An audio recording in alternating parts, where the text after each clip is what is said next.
अक्कलकोटमध्ये आज सकल हिंदू समाजाच्या वतीने शहर बंदची हाक जी आहे ते देण्यात आलेली आहे। एका हिंदुत्ववादी कार्यकर्त्याला मारहाण झाल्याच्या निषेधार्थ हे अक्कलकोट शहर बंदची हाक जी आहे ते देण्यात आलेली आहे।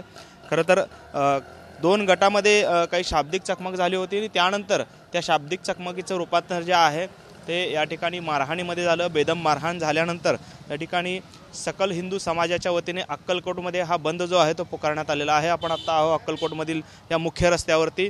खरं तर स्वामी समर्थांच्या मंदिराकडे जाणारा हा रस्ता आहे आणि या रस्त्यावर आपण पाहतोय सर्व दुकानं जी आहेत ती बंद असल्याचं आपल्याला पाहायला मिळतं। बाजारपेठ ही मुख्य बाजारपेठ आहे अक्कलकोटमधली, तर ती देखील बंद असल्याचं या ठिकाणी पाहायला मिळतंय।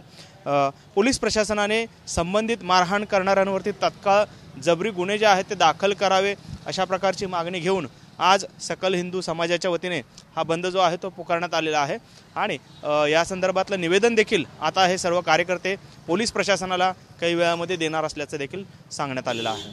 कॅमेरामन विनोद उनाबादकरसह सागर सुरवसे, TV9 मराठी, अक्कलकोट।